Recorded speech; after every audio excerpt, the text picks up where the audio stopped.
तो सबसे पहले तो दिव्या जी कॉन्ग्रेचुलेसन। थैंक बहुत यू। तारीफ हो रही है आपकी फिल्म के बारे में, तो बात करेंगे। आपने जो एक्टिंग की है लाइक लाजवाब। तो ये बताइए कि कितना आपको आपके करीबी दोस्तों से कितना तारीफ मिल रही है सभी के लिए, इतनी बहुत ही बेहतरीन जो एक्टिंग की है दिव्या जी ने, पहले तो ये जानना चाहेंगे। जी, आई थिंक मैं बहुत शुक्रगुज़ार हूँ कि आप सबको मेरा काम इतना पसंद आ रहा है। द मोस्ट इम्पॉर्टेंट तारीफ़ तो उनसे होती है जिनको आप जानते नहीं हैं और वहाँ से आपको मैसेजेस आए। तो मुझे जयपुर की कुछ लेडीज़ ने पोस्ट किया अपने इंस्टाग्राम पे कि सावी इंस्पायर्स वुमेन, सावी एम्पावर्स वुमेन। तो ये इस टाइप के मुझे बहुत और मैसेजेस आ रहे हैं कि जो महिलाओं को प्रेरित कर रही है पिक्चर, क्योंकि पिक्चर जो है वो हाउसवाइफ में कितनी ताकत होती है, कितनी शक्ति होती है, वो दर्शाती है। तो अगर हमारी पिक्चर एम्पावर कर रही है दूसरी विमेन को, तो वो बहुत बहुत बहुत अमेजिंग बात है हमारे लिए, क्योंकि हमने सावित्री की कहानी पर फिल्म बनाई है, जो सावित्री जो यमराज से लड़ती है, अपने पति को वापस लाती है। So Saavi is a modernised version of that, and I am so thankful कि मेरी परफॉर्मेंस आप सबके दिलों को छू रही है और पसंद आ रही है। मैंने अपनी तरफ से कोशिश किया सेट पे जाने से पहले कि मैं सावी बन जाऊँ, मैं ही सावी बन के फ़ील करूँ, और फिर जो इमोशंस मेरे अंदर से निकले वो बहुत ही ऑर्गेनिक हो, नेचुरल हो। तो मैंने यही कोशिश की अपनी तरफ से। सो थैंक यू कि आप सबको इतना अच्छा लग रहा है। बिल्कुल बिल्कुल। एंड ये फिल्म मुझे ऐसा लगता है कि बहुत सारे चैलेंजिंग फेस किया होगा आपने लाइक शूटिंग के दौरान, कि सबसे पहले तो टेम्परेचर क्या होगा, एक्शन भी हमें जो देखने को मिला, बहुत सारी चीज़ें। तो थोड़ा बहुत बताइए दिव्या जी कि अब जब ये फिल्म थिएटर के बाद OTT में जब आ गई है, लोग बहुत ही तारीफ़ कर रहे हैं, तो इस फिल्म को जब भी आप सोचती हैं कि क्या क्या चैलेंजिंग फेस किया आपने इस फिल्म को लेकर, एंड कैसे अब आप रिलैक्स फील करती है कि ये मेरे ख्याल से मैं बहुत ही रिस्क टेकर टाइप की पर्सन हूँ, एंड जब तक ज़िंदगी में चैलेंजेस नहीं होंगे, कुछ नया करने का मौका नहीं होगा, खुद को पॉलिश करने का, खुद को आगे बढ़ाने का, खुद की ग्रोथ करने का मौका नहीं होगा, तब तक कोई मतलब ही नहीं है। सो मैं लाइफ में यही कोशिश करती हूँ कि कैसे खुद की ग्रोथ करूँ, नई चीज़ें सीखूँ। And I think during the filming yes challenges थे। ये तो सबसे बड़ा चैलेंज था मेरे लिए, जो मुझे चोट लग गई थी। मैंने बहुत बार बोला भी है बहुत जगह कि मेरा बहुत ही एक्सीडेंट हो गया था और मुंह पर जो मैं चोट लग गई थी, तो वो मेरे लिए बहुत ही मुश्किल था, बिकॉज़ वो मेरे फेस पे था और मैं एक आर्टिस्ट हूँ, और एक लड़की के फेस पर जब एक कोई निशान पड़ जाए तो आई थिंक मैं कैसे काम करूँगी आगे। तो during that time I think during the shoot, और शूट स्टार्ट करने के 10 दिन के बाद ही इमिजिएट ही हो गया था, तो हमारा ऑलमोस्ट 32 डेज़ का शूट पेंडिंग था, बट बाकी सारी पिक्चर मैंने वैसे ही शूट की। बाकी जो ठंड थी, हाँ ठंड थी, बट ठंड मुझे डीमोटिवेट नहीं करती, या कोई भी और रिस्क लेना हो, कोई भी और टाइम पे शूटिंग हो, अगर सुबह 5 बजे का शूट हो या कुछ, वो सब के लिए मैं एक्साइटेड रहती हूँ कि हमें काम करना है, हमें शूट करना है। बट हाँ, मुझे ऐसा लगता है मैं थोड़ी सी इस बात से घबरा गई थी जब मुझे चोट लगी थी, तो वो मेरे लिए बहुत ज़्यादा चैलेंजिंग था। बिल्कुल।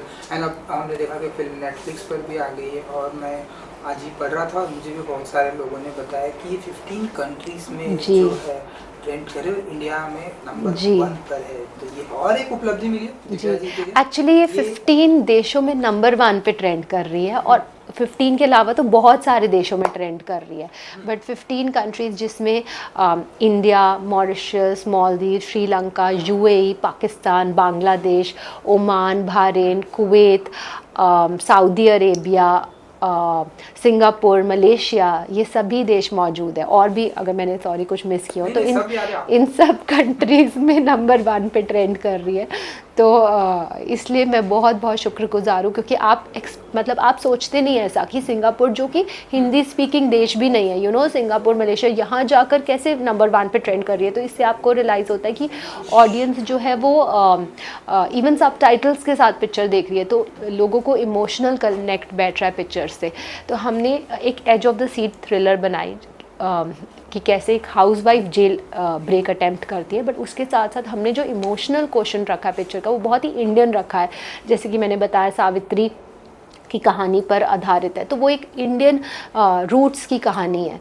तो आई थिंक उस ह्यूमन इमोशन से, एक वाइफ का जो इमोशन होता है अपने पति के प्रति, अपनी फैमिली के प्रति, उस इमोशन से लोग कनेक्ट कर रहे हैं। सो सबका बहुत बहुत धन्यवाद। बिल्कुल बिल्कुल। एंड जब भी आपको इस तरह से रियल स्टोरी या ट्रू स्टोरी या पर जब भी आपको स्क्रिप्ट मिलती है दिव्या जी, तब बहुत सारे लोग बोलते हैं कि हमारे सामने बहुत सारे चैलेंजेस आते हैं, बहुत सारी चीज़ों के लिए हूबहू सब कुछ करना। तो आपके लिए कितना कुछ चैलेंजिंग था रियल स्टोरी जब आपको बताया गया कि ऐसा कुछ सच में हुआ है, अब ये दिव्या जी को इस किरदार में अपने आप को लाना है?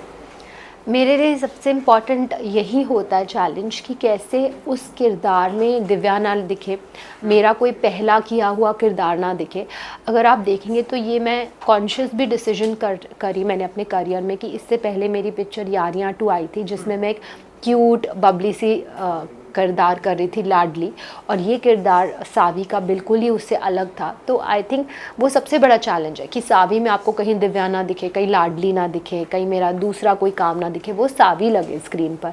एंड आई थिंक जब मैंने ये फिल्म स्क्रीन पर देखी तो मुझे ऐसा, मैं भी, मेरे लिए भी काफ़ी सरप्राइजिंग था। बट मेरे लिए सबसे इम्पॉर्टेंट जो बात थी वो ये था कि मेरे डायरेक्टर अभिनय देव जी और मेरे प्रोड्यूसर मुकेश भट्ट सर, उन्होंने, वो बहुत बहुत खुश थे। भट्ट सर ने तो मुझे ये भी कहा कि तुम्हारी ये परफॉर्मेंस सालों तक इसके बारे में बात की जाएगी। तो I would like to thank Bhatt sir कि उन्होंने मुझे ये अपॉर्चुनिटी दी, ये मौका दिया कि मैं ऐसा किरदार जिसमें कि इतना डेप्थ थी, इतना अप्स एंड डाउन्स थी, निभा पाऊँ, बिकॉज चैलेंजिंग कैरेक्टर था, इजी नहीं था।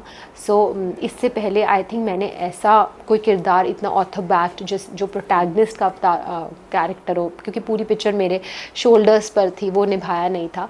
सो आई एम ऑल्सो हैप्पी इस फिल्म में बहुत ही सब मुझे कल, इनफैक्ट कल मैं एयरपोर्ट से ट्रैवल कर रही थी तो वहाँ पे जो सिक्योरिटी चेक में वुमेन होती है वो मेरे सामने ऐसा हाथ उसने ऐसा वो किए, फोल्ड किया, और मुझे इतना शुक्रिया अदा कर रही थी कि आपने पिक्चर की। तो मेरी आंखों में भी आंसू आ गए कि कितना लोगों को टच कर रहा है। कह रही है कि आपने इतना प्रेरित किया, हमें इतने प्रेरित किया, हमारी पूरी फैमिली ने साथ में बैठ के देखी। और सबसे अच्छी बात इस पिक्चर की थी कि ये इतनी साफ़ सुथरी पिक्चर थी, इसमें कोई भी किसिंग, कोई भी किसी भी टाइप की न्यूडिटी नहीं थी।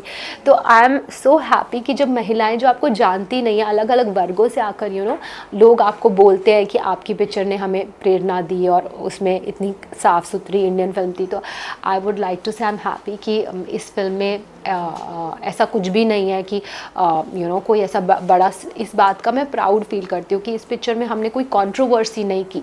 ऐसी कोई कंट्रोवर्सी पिक्चर के साथ, प्रोपोगेंडा के साथ हमने नहीं बनाई ये पिक्चर, या फिर कोई इसमें कोई बड़ा एक्टर भी नहीं था, ना ही हमने इसमें कोई किसिंग, न्यूडिटी इस टाइप का कुछ किया। बिल्कुल ही एक साफ़ सुथरी पिक्चर जो कि अपनी कहानी के बलबूते पर आगे पहुँच रही है।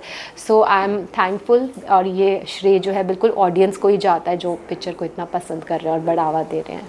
चलिए हम ऐसा कर सकते हैं कि दिव्या जी जिस भी किरदार में आती हैं, जिस भी रूप में आती हैं, सब में अच्छी लगती हैं। So thank you. ये सारी चीज़ें तो इतनी अच्छी हो ही रही थी। जब मुझे ये भी सुना कि जब चोट आई थी आपको, आप काफ़ी डर गई थी, क्योंकि हर किसी लेडी के लिए उसका फेस बहुत इंपॉर्टेंट होता है। काफ़ी ज़्यादा चोट आ गई थी, तब डरी हुई थी कि ये ठीक होगा नहीं होगा, आगे फिल्मों की शूटिंग होगी कि नहीं होगी? मैं बहुत डर गई थी और मैं बहुत रो रही थी। सेट पे जब हुआ था तब मैं बहुत ही ज़्यादा रोई भी। पर तब अनिल कपूर सर का फर्स्ट डे था शूट का, और मैं जब रो रही थी तब वो सेट पर आया अपने शॉट के लिए। उन्होंने देखा मैं इतना रो रही हूँ और उन्होंने मुझे सबसे पहली बात आकर बोली कि पिक्चर हिट है, पिक्चर हिट है। मेरे करियर का एक्सपीरियंस है कि जब भी कोई एक्टर को सेट पे चोट लगती है तो वो पिक्चर हिट हो जाती है। तो उस टाइम तो मुझे समझ नहीं आई, मैं एकदम ऐसे हो गई कि मुझे इतना चोट लगी है, मैं इतना दर्द में हूँ और सर यहाँ पर पिक्चर के रिज़ल्ट की बात कर रहे हैं। तो but I would like to say कि अनिल सर का वो एक्सपीरियंस था और वो एक्सपीरियंस हमारे साथ भी जुड़ा। पर इसका मतलब ये नहीं कि मैं हर पिक्चर पे, हर सेट पे चोट खाऊंगी। आगे क्या होगा वो तो किसी को नहीं पता, बट ये पिक्चर हिट है। सो अपकमिंग जो आपकी फिल्म है, मैंने सुना है कि हीरो हीरोइन जी, तो उसके बारे में थोड़ा सा बता दीजिए। सो हीरो हीरोइन एक तेलुगु फिल्म है और वो जल्दी फ्लोर्स पर जाएगी। उससे पहले मेरी एक हिंदी फिल्म फ्लोर्स पे जा रही है जिसमें मेरा बहुत ही अलग किरदार है, जैसे आपने पहले देखा नहीं, मुझे उसमें पहले कभी नहीं देखा ऐसे कैरेक्टर में। बट क्योंकि वो अनाउंस नहीं हुई है तो मैं उसके बारे में अभी बोल नहीं पाऊँगी। तो जॉनर क्या होगा जो हिंदी वाली? आई थिंक अभी चुप ही रहती हूँ। जॉनर एक्चुअली इट्स थोड़ी क्वर्की सी डार्क जोन की थोड़ी पिक्चर है वो। जी चलिए हाँ, क्योंकि टाइम का थोड़ा प्रॉब्लम है, तो आप बता दीजिए कि आप जी अब तो नेटफ्लिक्स पे भी आ गई है, तो जिन्होंने थिएटर में नहीं देखी तो कहेंगे अपने फैंस के लिए क्या कुछ कहना चाहेंगी जो दुनिया के हर कोने में बैठे हुए हैं और आपकी अपकमिंग फिल्मों का इंतज़ार करते रहते हैं। सो मैं आप सबको थैंक यू कहना चाहूँगी कि आप सबकी वजह से पिक्चर इतना ज़्यादा ग्लोबली ट्रेंड हो रही है। और अगर आपने नहीं देखी है तो ज़रूर देखिए। एंड थिएटर से भी हमें बहुत प्यार मिला था, उसके लिए भी आपके चैनल के ज़रिए मैं थैंक यू कहना चाहूँगी सभी दर्शकों का। Thank you so much and good luck. Thank you.